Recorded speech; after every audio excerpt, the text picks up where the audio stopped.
So you had an unusual start to life as your father penned an article for The Guardian saying that you would not be able to watch TV, that you would be schooled thoroughly in philosophy, and just like John Stuart Mill, you would start learning Greek age 6. Looking back now, do you laugh at something like that, or is it all just part of the course? Yeah, so I guess I do laugh at it quite a lot. Whenever my friends or if I make new friends, they often find it, the article online. I think it's called "Raising Master Scruton," and yeah, I think the article creates the impression that I was going to have. I think he even said in the first line that like Sam would have an unhappy childhood, um, which in many ways he failed at because I had a very happy one. But the article itself, I think a lot of what my dad envisaged, obviously the article was a joke, but like a lot of what he envisaged for happening in my childhood, I didn't quite go the way he planned. I only did Greek at GCSE level, for example. Didn't know a word of it by the age of 4.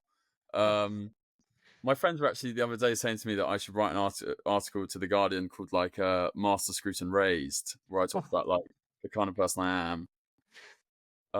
But I remember, well, my mum told me that when he wrote it, that there was quite a few letters that you can still see on The Guardian's website of people being like, "This poor child's going to need a lot of therapy." Um, but that obviously wasn't the case. And then I think there was apparently a petition to buy me a PlayStation to make my childhood a little bit more enjoyable. The article was just very much a joke by my dad, but I think like it all tied into the idea that he had, that he wanted to raise me traditionally and my sister as well, Lucy, and was keen on giving us like traditional educations, that kind of thing, and traditional upbringing. And in some ways he succeeded, some ways failed. So if you were to pen that follow-up article for The Guardian of Master Scruton Raised, what would it say? I don't know. I think I cover the fact that, I mean, like I said, that he failed in giving me an unhappy childhood. I think I talk about that, and that in many ways I am actually quite a modern, young adult. I like lots of modern things, and like he always resisted. I think he always said to me and my sister, you can't have TV, you can't watch TV, and that led to us both craving TV a lot more than most kids when we were younger. But yeah, if I was to cover who I am now, I'd say like in many ways there's things I like which you could just never predict with a young child, like your passions and your hobbies that come through.